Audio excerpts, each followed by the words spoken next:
Hey, gang. It's Nick Lydorf. Thanks for checking out episode 41 of Off the Clock. Been doing 41 Facebook Lives, and boy, are my arms tired. I don't know where that was stupid. So I've got every Wednesday night I have a guest on here, and I'm very excited. It's a good buddy of mine. We do a lot of shows together. When that was happening, very funny guy. Has some great material. You got to check him out on YouTube. So let's bring him in here. Let's bring out Pat Sievert, everybody. Pat, Hey, hello. Hey, man. Thanks for joining me. yeah, thanks for having me. Absolutely. So good to see you. I haven't seen you in a while. I think I saw you when we were doing like the Salsa Parlor shows over the summer. I think that was the last time I saw you. Were you at the Replay outdoor show? Oh yeah. Yep. Checking that out too. I mean, that's like 4 months, more than that. Yep. It's like 6 months ago. I know. It sucks. So that's why, I wanted to do this and have like at least one night per week where just have people on that are creatives and we just talk about your what you like to, how do you come up with material or creative things or what you're working on now. And so how did you, I know this, but I've known you for a while. So how did you get started? Were you always a creative person? What was your, Yeah.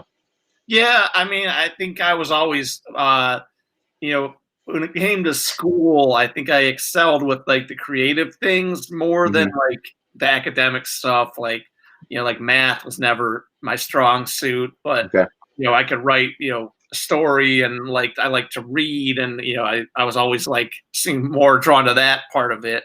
For a long time I wanted to first thing I wanted to do when I was like a kid, elementary school, you're like, this is what I want to do when I grow up. I wanted to do like be a comic book creator, like the art writing, but I can't draw. And I think I didn't realize. I don't think that's true. I've seen your stuff. I like your stuff. I've seen you draw stuff at shows. I like it. I'm better now, but I think, when I was a kid drawing a lot and like, I just thought I was like really good. I thought like, I'm going to be a comic book creator for sure. And then it was like, I think in like 6th or 7th grade, I saw like other people's art that was like better than mine. And I was, or in my opinion, better than mine. I was like, oh, maybe I'm not that good. So then I was like, I'm just going to go more towards the writing part of it. I can write, but always be like writing stories and things. And then kind of when I started getting into like comedy stuff, like The Daily Show and The Simpsons, Saturday Night Live, then I started like writing jokes and like funnier stuff. And then like in college when I decided I wanted to like late high school, I was like, I want to do stand-up sometime because I like that. And I did it in college a handful of times and then took like 10 years off and got back into it when I was 30. Yeah. Well, that's you brought up a lot there. I want to touch on. Dan says, hey. One of my friend John says dope, as in you guys are dope. Thanks, John, for watching. And Jackie Marper says, oh my God, Pat. So, thanks for watching, guys. So comic books was something my dad was an artist, art teacher. Okay. I didn't really get into the comic books much. Like how did you get into that? Were your parents into artists? Like what was your first one? How did you get into that? I had a cousin who was he's like 7 years older than me. But I, definitely like looked up to him and his brother, like my two older cousins. And we'd all like get together a lot for like holidays and stuff. And he liked comic books. And I remember one time he like let me read some of his. And then we went to like a bookstore and I got to get a comic book. So like, was, cool. Casually reading them from there. And then I remember like, I was still a casual reader. And then one time when I was talking to that same cousin, he was telling me about the Infinity Gauntlet, like miniseries, which is like that inspired like the Avengers movies, the more recent ones. He was like talking about this, and I was like, and it just blew my mind. Like the stuff he was saying was happening. So I was like, I gotta find those. So then I went and got those, and then that's kind of like I was like, okay, now I know which characters I like, and I have to make sure I get every issue of certain things, and that just kind of started my collecting career in like 4th grade. And That's cool. Going on since then. What would you say? Are you a DC or are you a Marvel? I'm Marvel. Marvel? Okay. And Yeah. I don't know. I think maybe if he had been a DC guy, maybe that would have been like what I went to. But he was he had like almost at least I don't know what's I don't know if he's stopped collecting in the last couple of years. But at one point he had like every issue of Amazing Spider-Man except 1 through 5. Like, oh wow! Super old, like rare ones. Wow, yeah. Managed to get everything. Like, jeez. But if he had been like, oh, I like Batman, maybe I would have been a Batman fan. But yeah. Okay. What was your first book? What was your first one? It was, I think it was an Amazing Spider-Man issue. Yeah. Around the same time, I got a Guardians of the Galaxy comic, which is not the same Guardians of the Galaxy team as in the movies. It was like a different group of characters, but yeah. Okay. That's cool. So at some point you decided that you didn't want to draw, you wanted to write and do things like that. Did you ever in high school write things or play or anything? I wrote like I like for I was definitely like a sci-fi fan because I think my dad, like, we'd watch Star Trek: The Next Generation, like it was on syndication on like Saturday afternoon, so watched that with him. I liked sci-fi. Then he let me read The Hobbit, so that like made me I was into fantasy again, so like I wrote some like just on my own time, wrote like some fantasy stuff that I'm sure was just like ripping off things from like Star Trek and all that kind of stuff. Right. Yeah, that's what we do, right? When you're first starting out, you steal. You steal from other people. Kid that finds out he's like a wizard and does like the evil empire, like I write all kinds of stuff like that. Right. Then like when we got cable, I would watch like Comedy Central all the time. So I really liked The Daily Show when it first started with like Craig Kilborn, and it was like I think it's a little more mean than it was like later. Like those early they'd like have these crazy people on and like make fun of them. Yeah. Like Kilborn was like very cutting in like the jokes he made. But I liked that like style. So I started writing like a newspaper. Wow, cool. I called the Green Cow Gazette. I don't know how I came up with that name. I think I just looking for something weird to name it. Then some friends of mine were like, we want to write things for it too. So they'd like write these like essays and I'd like type it all up and print up. I'd usually print out like 1 or 2 copies, and then we'd make a bunch of copies at the school library. So we had to like say it was for school. Then we'd like hand them out. So let's say we made like 20 copies. We'd just tell people, okay, you can read it, then give it to someone else, and like let it go that way. And we'd do it. We'd print them out like every other Friday. People would was there like a was it like a tone, I'm just thinking of, like The Onion had like that was a newspaper, and they had like, writing a lot of like kind of like sort of comedy bits that they're not quite like one-liners, but like just like little short bursts about I think I remember one because I found like an old issue a few years ago. There was these things that they would sell that were like toast, and it was like pre-made toast or whatever. It was in like the breakfast aisle. So I was like, who needs that? Who's like, I really need some toast right now? Yeah, that's cool. So we'd like pass them around, and then I don't think I never knew there was a problem, but I think some teachers were like upset about it. Oh, really? Yeah, I mean, I think some of my friends would push the envelope with like writing things. So like one year I took journalism class for like my English elective, and I like told that, and then Mr. Ferguson found out I was the guy doing the Green Cow, so he didn't say anything to me, but my mom went to like parent teacher conferences, and he was like, he could get in trouble there's a lot of like libel and stuff. And I was like, well, I'm like writing about celebrities or whatever. I'm not calling anybody out. Like, right. Yeah, you're gonna get sued by that toast manufacturer. Big toast lawsuit. Anti-establishment. Pat Sievert in high school, fighting the man. So then that's really unique. I mean, not a lot of people do that. That's cool. Was it well received? Would people? Yeah. People would like. People would like see me in the hall. Like, hey, I need to read it. Oh, cool. Well, I was like, I don't have any on me. I hand it out. Like we pass out our 20. Like when it gets back to me, I'll make sure you get it or whatever. Like that's kind of interesting. Like it's like it was like file sharing in person, like with physical objects. Right. Yeah, that's how it used to be. Like the school newspaper. Like now it's just online, and I'm sure they just take that for granted. But I wrote an article.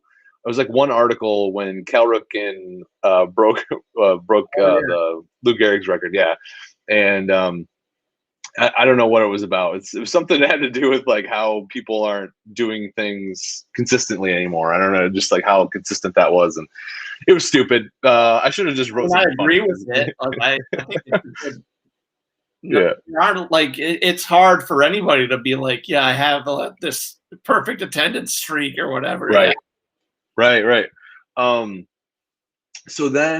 high school, were you in? I was in marching band and other band. Were you in marching band or anything like that, or like music? Okay. It was like 5th grade was when you got to like decide if you want to do band or choir in middle school. So we had to take a test, and like I think I was probably leaning towards band, but based on how I did in the test, they were like, "You should take choir." Oh, really? So I was like, "Oh, well, I guess I can't do band." I don't know. And then the voice of an angel. Do like 1 year of it. Like I think it was like you had to do 1 in 6th grade, and then you could be done if you wanted. So like I did 6th grade choir, and I was like, "Fuck this! I don't want to do this anymore." You did your time. Like the Israeli military, you do it and you're done. You're natural service. Like my dad plays guitar.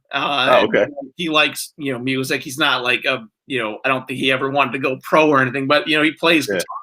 So when I was like, I don't want to do choir anymore, I want to be done with music in school, he was kind of like, why are you quitting on that? Like, why you like kind of mad? He was like, it's like you're like, I don't want to be with those dorks. I don't want to be with those dorks. Like, that's not it at all. Like I'm a dork. You may not want to hear it, Brian, but nice. It was like my brother did band. He stopped after 1 year, and my dad's like, "Why? Don't you want to learn the drums?" Like, okay. So then after high school, you went to Western, right? Yep. Western Michigan. Like creative. What were you doing creatively there? Did you, I was definitely like, well, I didn't know like what to do because I like senior year of high school, I kind of like. Well, like, let's say like sophomore year of high school, I got involved with like the tech crew for the musical. So I wasn't like performing, but I was like helping move set pieces and helping build stuff, which is mostly like hanging out with my friends who are building stuff and like, being there to help or whatever. But like we had a lot of good friends doing that. So then like senior year, I was like, you know what? I want to try out for some of this stuff. So like I tried out for the play in the fall, and I got one of those like 3-line walk-on parts. Which nice. At the time I was like, there was like a part I wanted specifically. I didn't get it, but I got so I was like, oh, well, but I tried to rock my 3 lines. Like, what play was it? You Can't Take It With You. Oh, okay. Which I think that's a great play. And it's got like, it's like about a kind of eccentric family with like a lot of people in it. It's like takes place during like the Depression. so there's like a rich kid marrying this girl who has like this eccentric family. And so there's like, and the family has like all these like side characters that are there. Like there's a Russian dance instructor. That's who I wanted to play. And like, Oh, okay. uh, That's cool. yeah, it's cool. So I didn't get that part, but I got to play like this FBI guy who's like investigating them. So I like had like a few scenes where I walk up to this window and I'm like peeking in and like taking. That's awesome. Maybe plays. I didn't do play. I don't know why I didn't do that, but like I was more into the band, and like I was so sucked into band, just doing it. I did it like all the time. Like at our school, I kind of wish I knew an instrument, but yeah, probably not too late. But I don't know how I would do trying to learn it now. Yeah, it's fun. Like I found my saxophone. I haven't played it. I got some reeds and stuff, but I haven't tried playing it since the pandemic. Wanted to do that, but yeah, I just got sucked into band, and like I was just doing band all the time. Like that was our school was just like known for, you know, band, and we didn't have an orchestra, so it was just like a concert band. Oh yeah. And then I was in jazz band and did that, but I didn't do plays, and then I did sports. But yeah, like after high school, after like senior year doing the play and then the musical in the spring, I was like, I want to find more creative things to do, but I like didn't know what to do. And like the first year of college, like living in the dorm, it was like I got paired with my brother for a roommate, which don't know how that happened. Like we both went blind, and I don't know. Maybe they got them both on the same day. We're just like, here you go. They put these two together and didn't even look at it. But but it was kind of nice to have like someone I knew, and then like meeting new people. And like the guy who lived across the hall from us was from Holt. So it was like, hey, we like know each other, you know, like I was kind of like had some like I felt like I really kind of like started clicking socially more, like being at school. But I would start going to like these once a month comedy shows at our student union. And sometimes I'd get people to go with me. Sometimes just go by myself. But I was like, I like stand-up comedy. Let's see who they're bringing in. And it was never like huge names, but it was fun. So then like I went in February, this is 2001. And I saw like on the little table tent thing advertising the next shows was like April is student talent night. So I was like, student talent night, I'm doing stand-up. So like I booked that, and like they're like, hey, we need to see like an idea of what your act is. I was like, I don't have it yet. So I spent like, you know, a month writing stuff, and you know, I did it. And then like my brother ended up getting some guys together to play music. So like that, you know, it was cool. Parents came down to see it. And then like I ended up winning it somehow. Oh, that's awesome. Yeah, like so I like for my first time ever doing stand-up, I did like 8 minutes or whatever, got like $200. Oh, that's dope. So how did you do you remember your jokes there? Had some like dumb political stuff about like George Bush being like an alcoholic and you know, legitimate. I talked about the TV show MTV's Undressed. I don't know if you ever saw that or I think so. Yeah. I've seen that. Yeah. And then just like I think I had some stuff about like that was like sex material, but wasn't like too dirty or whatever. But I know like one of the judges' notes was that I should talk about sex more, and I'm sure it was probably just because it was like more like awkward than the rest of the stuff. Like, so how did you? So at that point, that's the first time you ever did stand up. Yeah. And you won. And how did you prepare for that? What was your? I think I did. It was like before Google, so I know I just did like an internet search. Yeah. On like a site that was called like soyouwanna.com, and you could like put in something you wanted to do, and it'd give you like resources. Yeah. Like one of them was like stand-up comedy, and it recommended some books. So I got like Zen and the Art of Stand-Up Comedy. I think his name was like Jay Sankey wrote that. Yeah. So I know I read that. Like I ordered it on like Amazon. I got it, read it, kind of like used some of the pointers from that. I wrote a lot of stuff out. Then I don't know. I think I know I practiced a few times in front of like people in the dorms. And like they were like, oh, they did give me feedback, which helped. Like if I That's cool. You practiced it. That's yeah. So like there were maybe like things where I had an idea, but they were like, oh well, they'd be like that didn't connect or whatever. So yeah, I guess it's kind of like the same way when I wanted to get back into it later. I had to like kind of I definitely reopened that book, looked up more things, and then like try to run some ideas by people. Yeah. So after you won, were you like, hey, I'm the best at this? So like what Yeah, was your I'm doing this. This is like what I'm supposed to do. Yeah. So like came home for the summer, and the only like thing I knew about, the only place I knew I could do comedy was like, it's got to be a comedy club, and there's Connections Comedy Club. So let's find out what I need to do there. Yep. Like the only time they had open mic was Wednesday before the main show. I think the weekend was Tuesday through Saturday then. Wow. So they were like, 3 people can do 5 minutes on Wednesday before the show. So I was like, okay, well, I want to do that. And they're like, okay, well, to sign up, you have to call Monday at noon. You can't call before noon. You have to call at noon. And the first 3 callers get picked. And I called like every week I could. There was probably some weeks I couldn't do it because of work or whatever. I called every week I was available, and they'd always be like, oh, you're the 4th caller. Oh.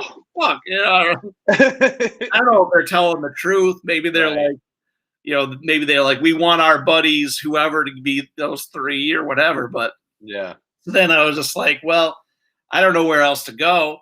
And this is like pre-Facebook. So I was like, well, I'm going to keep going to school or whatever. And I'd find like other student shows or whatever when I was at Western. And then I just wasn't getting up that much, wasn't doing it much. And so I kind of like put it on the back burner. My mom was like, oh, well, are you just giving up on that? And I was like, well, I'd be responsible and finish my degree before I do that. Kind of just let it die from there. And I regret it a little bit because, it might have been cool if I had like found a way to keep going for it. And let's say if I was somehow good to do like a lot of that early comic stuff in my 20s rather than my 30s. Sure. I could be like, well, I've been doing it 20 years and I'm an established like figure now. Maybe that would be cool. But I also think by waiting until I was 30 to really start going after it, I'd had more life experience. Yeah, I can totally relate to that. Yep. Like, are people really want to hear my 22-year-old me's like thoughts on life when all I've done is high school, college, and then working the road as trying to go to stand up? Like, So took a break and started back up. You said when you were 30. So how did that process start back up? So I was working, and I don't know, I felt like kind of just unsatisfied in like life. I felt like all I was doing was like work and then go home and like watch TV or whatever. Kind of just bored. I didn't know what to do. Then one day, one of my coworkers was like laughing a lot at his desk, and I was like, "What's going on?" And he said he was listening to a podcast called Doug Loves Movies, and I was like, "I've heard of what a podcast is." Yeah. And I was like, "What's that?" And he was like, "Oh, it's Doug Benson." I was like, "I know Doug Benson from like all those VH1 shows."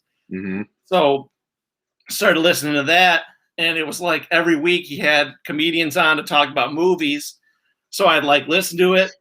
And if I liked the guest, and all the guests were always like, and I have a podcast called this, so I'm like, oh, I'm gonna listen to that podcast. So then started listening to all kinds of like comedy podcasts, and they'd all like talk about how to start. And they'd be like, oh, I just went to the open mic. I went, they like, I didn't tell anybody I did the open mic. So I was like, all right, I guess that's what I want to do now. So I got to find an open mic, and started like going to comedy shows, watching, and kind of was like, this is like 2010. So I was like, I got to do it. Then I like let the whole year go by because I was having like some other issues I was working on at the time.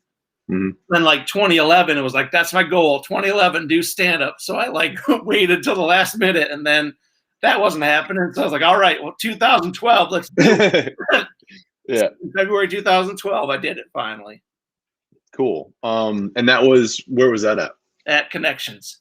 Connections. I got some redemption. Got to go do their open mic finally. Yeah. I started right after you in July of that year, and so I remember Connections. It was it was still Wednesday nights, right? It was Yep. Yeah, okay. I think in the like between. So this is 2001 when they had like the long weekends and all the all the limitations. I think they decided. This was Tina was like the big advocate for it. Was like we should just have Wednesday be an open mic. Right. Like you book local people, they can bring their friends, because I think when you start, you have some luck of trying to get people to go. Like, now trying to get anybody to come see you sometimes can be a struggle. But I know. when they're like, Yeah, I know. What? You're doing comedy. I've got to be there for that. Yeah. Yeah. It wears off, right? Yeah. We've yeah. The novelty wears off after people see you. Yeah. It's hard to get your friends to My come. parents came to like my first 3 or 4 shows, and Mhm. then I was like, you don't have to come every time if you don't want to. Like, and Yeah. I think they didn't think I was going to do it as much as I did. Like I was, first Mhm. couple of years, I was going up so many nights a week, and Yeah. that's what I had to do. Like, Yeah, and then so when you started out back, I mean, it's when you started back up in that 2012. Was your process different? Like, what was your when you just did it like a few times felt like before? early on, I was like writing stuff out, like exactly how I wanted to say it in a Yeah, notebook. Just like, here's my idea, let's write it out a bunch of times, and then trying to like bring because I'll usually bring a set list. It's not like written out longhand, it's like bullet points or whatever, but hmm like trying to fit all those ideas for a thing you've written out longhand on a little sheet of paper is hard. And I know. um, Yep. yeah, just kind of be like trying to. I think at first it was like, let's figure out how to say exactly what I think I should say. As I've written it out. I think as I kind of went along, I would like kind of just have an idea or like what I wanted the punchline to be and like work to it. Yeah. Sometimes you'll have an idea and it's kind of like fully formed in your head exactly how you're going to say it. And yeah. hmm Yeah. Like sometimes you have an idea like that, like where it's fully formed out, and then sometimes you just have the the punchline, and then you have to reverse engineer the backwards. I feel. As far as what I was doing early on was definitely, I think it was like more wordy, and Mhm. sometimes it would be like, I think there's like, let's say there's like 4 really funny things for this idea. So I'd like write it out. I'm like, I think this is how to do it. Whereas like, and then later through like trial and error, working out like, oh, actually I should tell it this way. And Mhm. maybe this thing that I thought was good, let's cut that out, because then it's a more solid joke with just like the 3 funny things or whatever.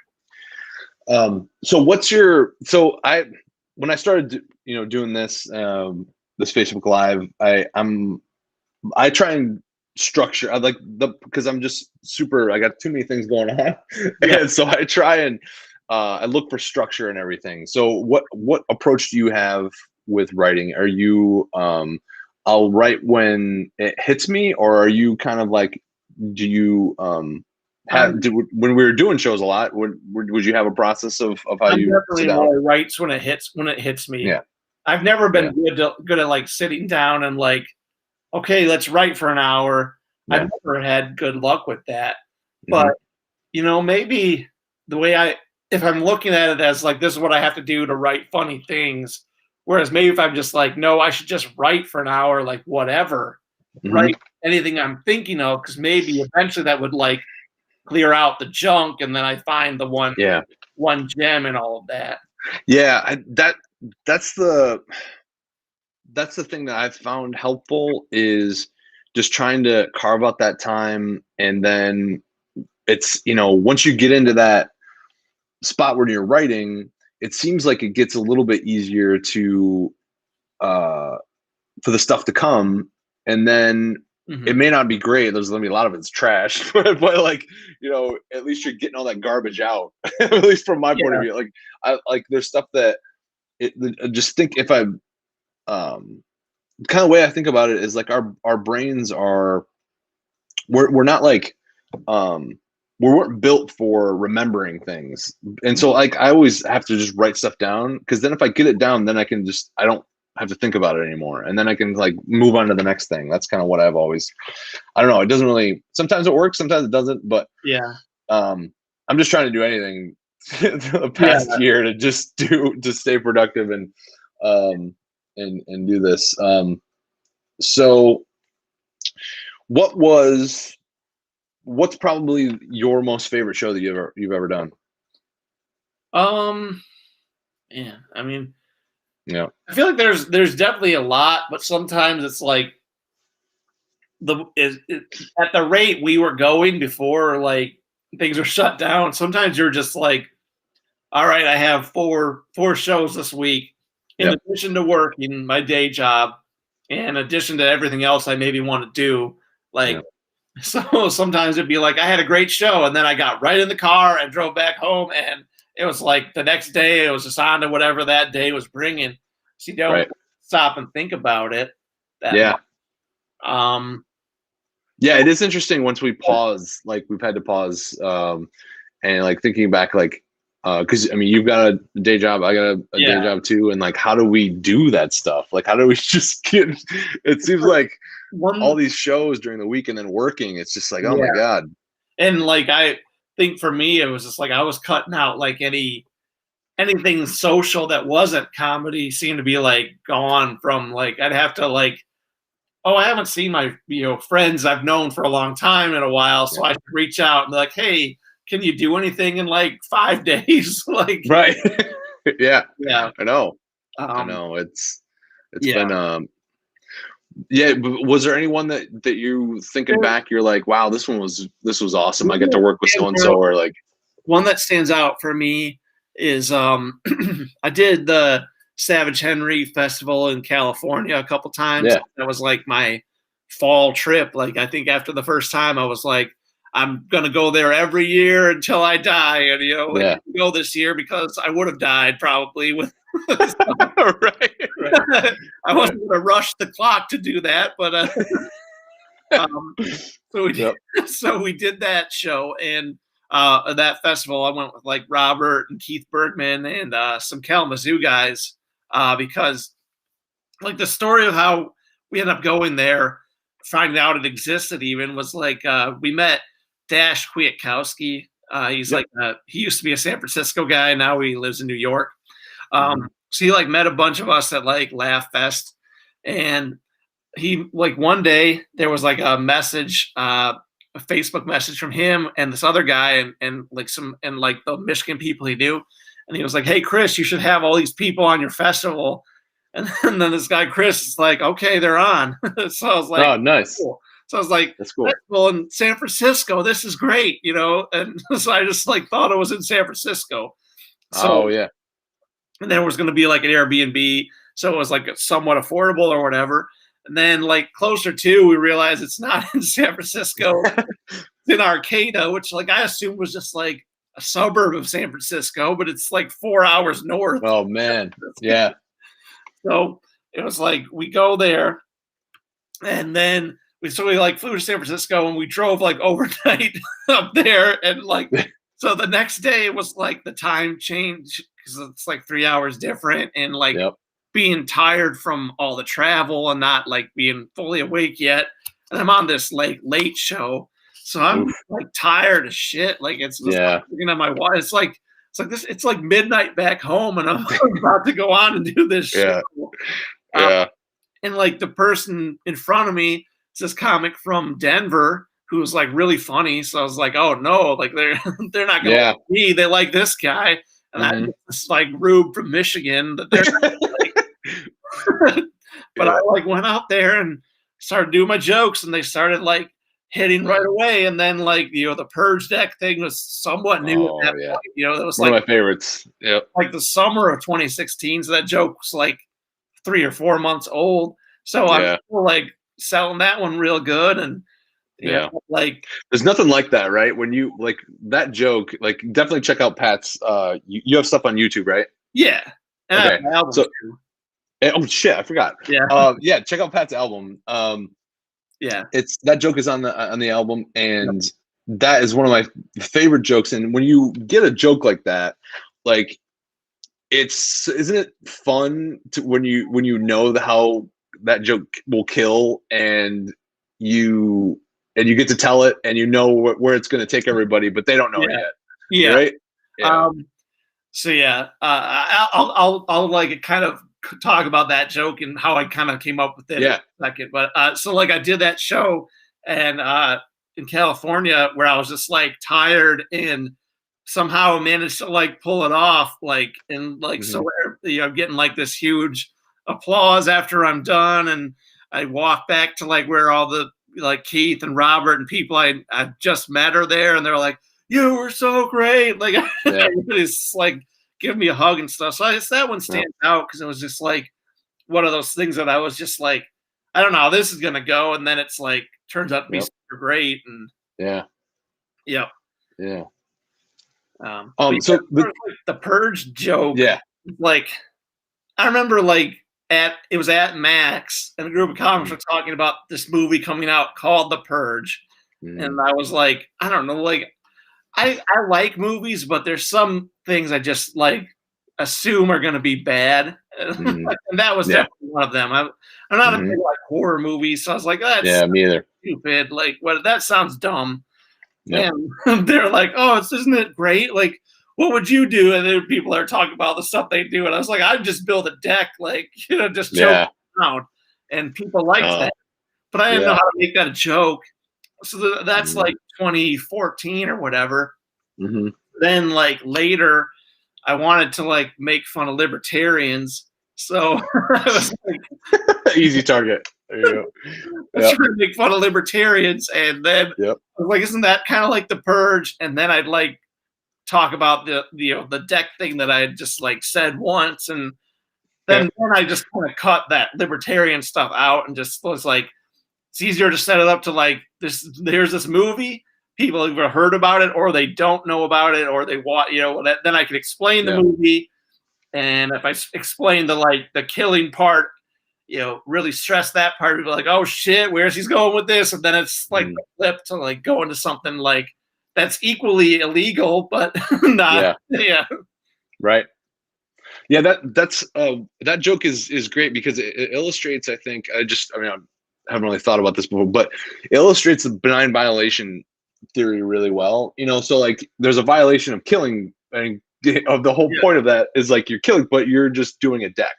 So like it's I just enjoy that joke very much. Definitely listen to Pat's album because it has it on there. It's really good. So when you talked about, you had some other parts of that you cut about the libertarians.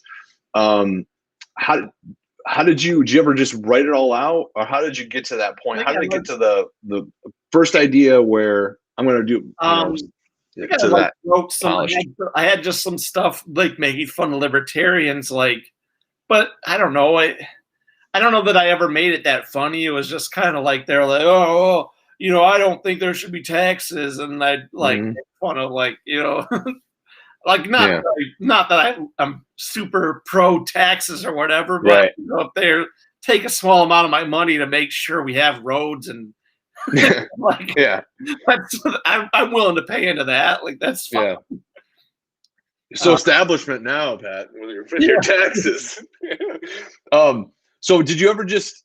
So did you just do write? How did you edit it? Did you just edit, like some people write on stage, right? They just I started doing it on stage, and like the libertarian stuff didn't seem to work, but like the purge deck thing, was working. And then I was just like, well, maybe I'll like.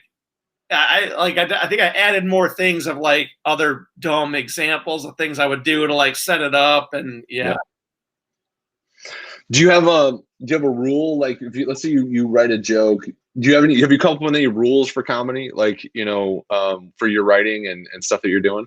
I don't know. Like, I definitely let myself like try things. I don't like assume it's bad just because like one time it doesn't work or whatever. Mm-hmm. But if it's like if I really like something but it never seems to get a laugh, eventually I'll be like, well, why don't I just like table it, and maybe in like a little bit I can come back to it and I'll be like, oh, I know how to make that work now. Like, right. Yeah. Yeah. So never throw anything away, right? I mean, that's kind of never throw anything away, but sometimes it just happens because you don't think about it, or I don't like.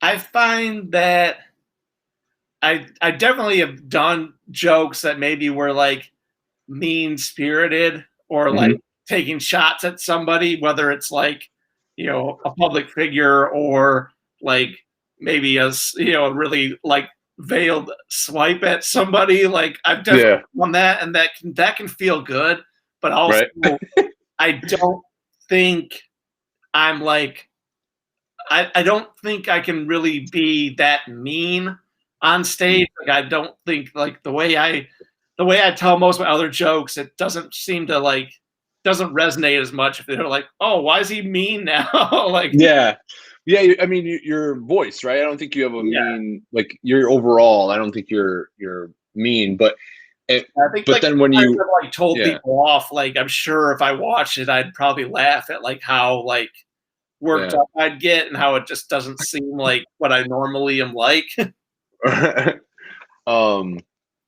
So that's cool. Is there any what's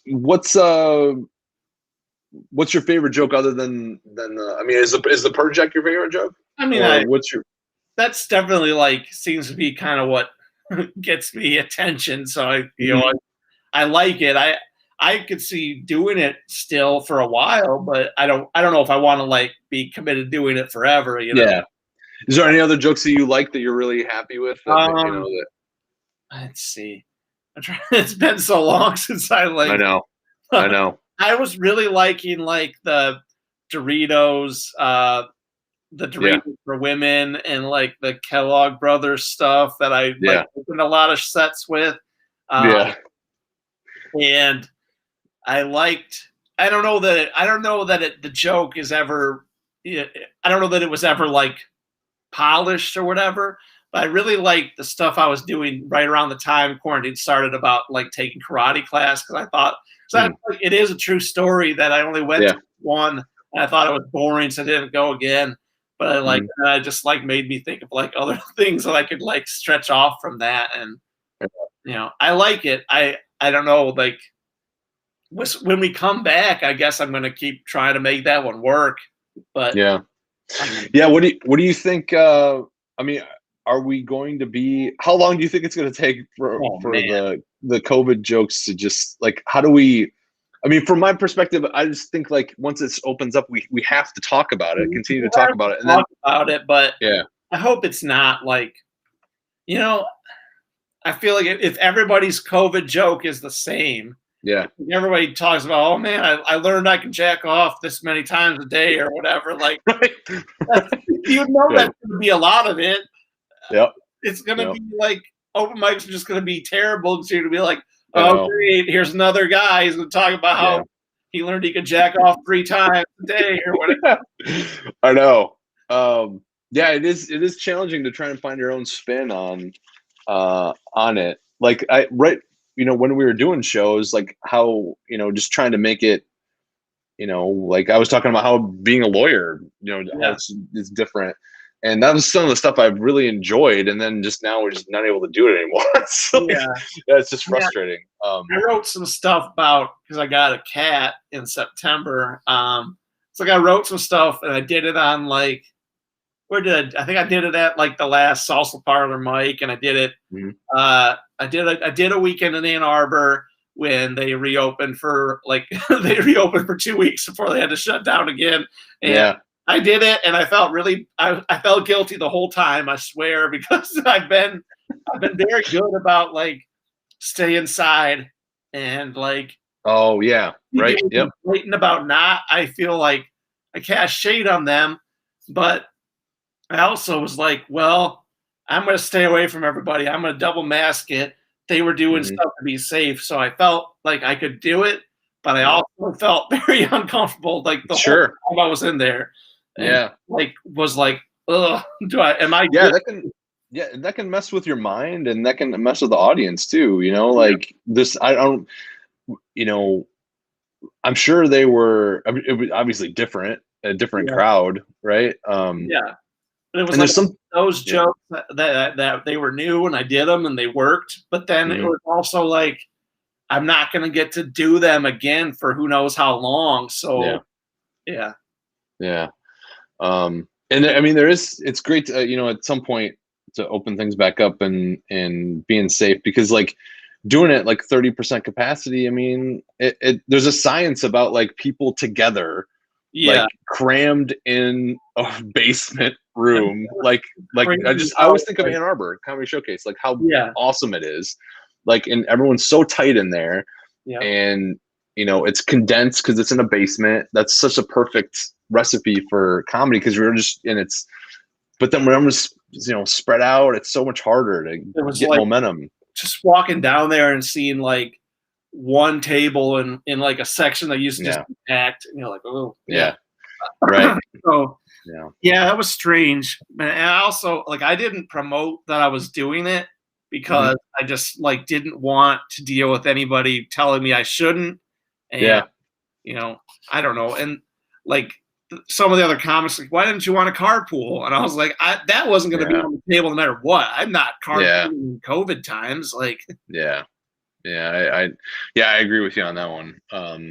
Yeah, that's I mean, you know, we are it's such a hard it's hard it's a hard thing to do. There's so many things that can go wrong and then yeah, add you know a pandemic in it and it's just like shit yeah. you know So I mean, yeah yeah, I'm glad I did it, but I definitely like when I was done, I was like, well, I might not be doing comedy again for a while. So hmm nice to have that feeling again, and you know, maybe that I think that helped get me through, you know, the yeah lockdown, and yeah. yeah it'll be interesting when it opens back up to see like a lot of people that are starting. I'm sure there's going to be a lot Yeah, of newbies. I think they were posting an MCN about like this is what I've decided to start, and I was like, what? What does that even mean? Like, Right, are you doing Zoom shows or whatever? Like, that's not. yeah, I mean, just wait yeah. to be open. Yeah, I think like someone posted about like one start, and people. I think Keith Bergman told them like, don't even do it now. Like, and don't. hmm, You're gonna go to like you're gonna find a mic that's like we're open despite COVID, and you're gonna probably pick up bad habits from yeah, doing the show that shouldn't happen. And for sure. um Well, thanks, man. This has been great. I appreciate you coming on and yeah, tell well your social media's up there, but where yeah. can we find you at? Uh, It's I at Pat Sievert on Instagram, all right. Twitter, PatSievert.com. I think I gotta do some work on like revamping that site. Okay. Oh yeah. How do we get your album too? Um, I didn't ever make physical copies. I think I was going to eventually, but then you know the world kind of Yep. shut down. So Yeah. it's on Amazon, iTunes, Google Play Store. I think that might be called something else now, but All right. Yep. I think Yep. you find it there. So yeah, I mean, buy it if you want. I think you can listen on Spotify. So if you're like, I want to hear it first or whatever, okay. Yeah. But you know, Definitely buy it though. I Yeah. need some money for this, and Yeah. Definitely. Yeah. Don't. I mean, it's like a Don't. 54-minute long Yeah. album. Like that's And way it's so more. much work. Yeah. So much work goes into that too. I mean, like you definitely got to buy it. So, if you're gonna listen on Spotify, you gotta buy the thing from them. Yeah, So, I mean, you can buy it. Like I put it all on everything through CD Baby. So if you're like, I want to use cdbaby.com, it's there too. But yeah, okay. Amazon, iTunes, feel like that's something everybody has. Yeah. Yeah. Well, thanks so much, man. It's been great talking with you, catching up and learning more about your process. And definitely buy Pat Sievert's album. And thanks so much, Pat. And I will, if you want to hang out 1 second, and then I'll come back. All right. Thanks, Pat. All right. Thanks, everybody. Episode 41. We did it. 41 Facebook Lives in the book. And this one was a lot of fun to catch up with my pal Pat. And I'll be back tomorrow with episode 42 at some point. Don't know when. Just check out on Facebook and make sure you watch or whatever. So have a good rest of your night. And